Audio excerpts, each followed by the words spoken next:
NFL season and a record-setting performance for you. What does this moment mean? I mean, it's been amazing being in this city for as short as I've been. But first and foremost, I just want to give all glory and praise to my Lord and Savior, Jesus Christ. I mean, it's been amazing. What's going on, y'all? Let me know if you guys can relate to this. But I was just thinking to myself, is it cool to actually, in your youth, say that you believe in God or you believe in Jesus? Now listen to what I'm saying, because when I was growing up, I remember it was kind of like unspoken, but it was kind of like you can believe in God and you can be dedicated to God and Jesus, right? And I gotta specify that because there's so many different gods out there, so I definitely want to clarify. I'm in particular Jesus, right?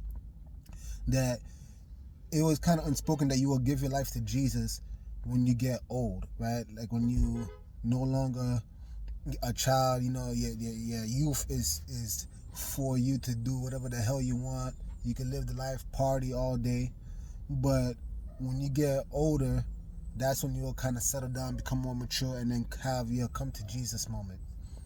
And when I read the Bible, where are the Davids? Like David was 16 years old, roughly, when he fought Goliath.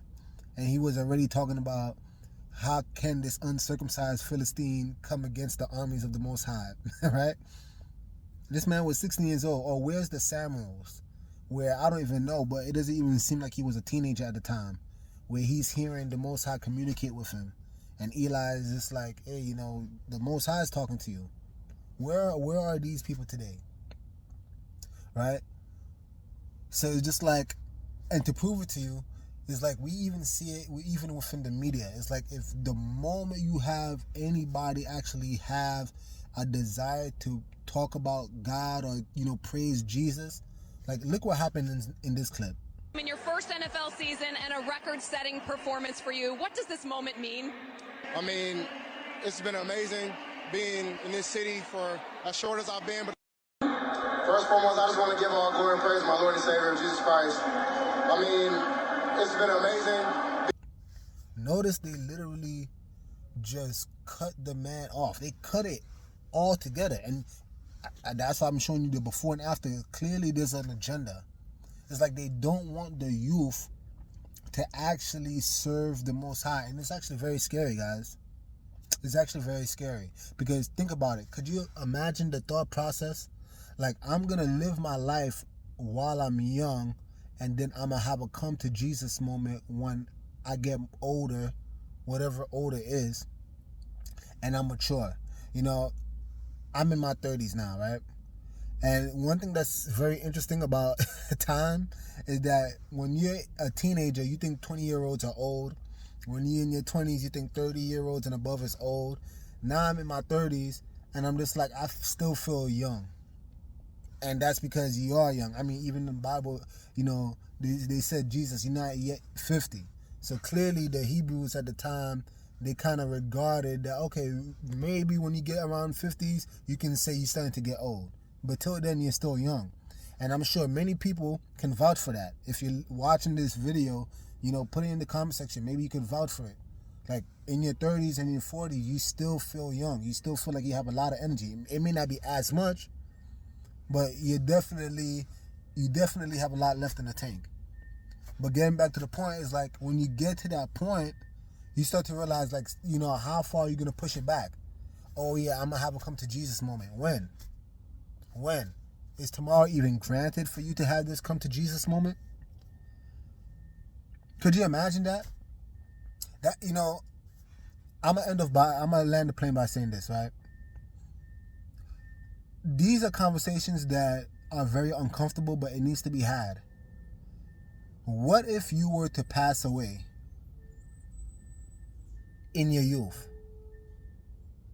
Are you going to still have the same mentality and still say, man, I wish I had an opportunity, to have a come to Jesus moment? Or are you going to wish that you had an actual relationship in your youth? I'm now a father, right?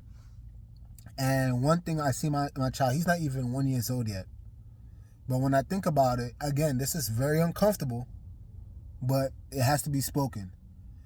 What if he passes away very early and doesn't even get to be in his 20s, 30s, 40s? What I want for him as a father to just live it up in your youth, and you'll have a come to Jesus moment when you get older. Nah. And I rebuke any curses that might be sent towards my son, even if words that's coming from me. But the reason why I'm having this conversation, because soberly I gotta think about it. When am I gonna try to invest in my child and have him to be dedicated onto Jesus? It gotta start now. And for those of you who don't have a child yet, that's okay. But look in the mirror. When are you gonna have that come to Jesus moment? When are you gonna actually die to your old Adamic nature and start serving him? It gotta start now. You don't want to live life with regret, saying that, man, if only I took Jesus more seriously. If only I did this. Why do you gotta live in regret? I don't know who this message is reaching for, but these are the kind of things that run through my mind. I'm just like, it's really unpopular. It's really unpopular just to actually serve the creator of the universe. In particular, again, Jesus. I got to make that very clear. Because I see a bunch of people, I want to thank God when they get these awards. I want to thank God. And there's so many different gods. And mind you, they live in the craziest lifestyle. Now, I'm talking about serving Jesus. Jesus the Christ. You speak like this, and then you even see even these big YouTube stars, these big TikTok, influencers and what have you. They grow these big platforms, and the moment they have a come to Jesus moment, all of a sudden the views drop, some of the subscribers leave. There's got to be something to it. Again, I don't know who this message is for, but I really do pray that if you guys are listening to me right now and you're young, there is no greater joy than actually serving Jesus, the creator of the universe, in your youth. There's no greater feeling. There's no greater feeling. And don't let nobody ever discourage you or tell you otherwise. Serve Jesus while you're young. While you're young, and live your life like every day could be your last. You lived it to your best. Not in frivolity, not in catering to your flesh, but you lived the best possible life possible in pleasing the creator of the universe. Walking in his law, statutes, and commandments. Being obedient. Not actually having an envious eye towards your neighbor, or speaking ill of your neighbor, or thinking that you have to go to the craziest parties just so you can have fun. You have to be out of your mind just so you can have fun. You got to drink to the point where you're drunk. You got to smoke to the point where you're sober. Like, you don't got to do that just to have fun, y'all. How about a bunch of, man, can you think about it? I keep saying this is going to be my last point, but when I start speaking about this, I started getting passionate. But could you imagine just seeing a bunch of children holding hands, jumping up and down and singing, songs of Zion?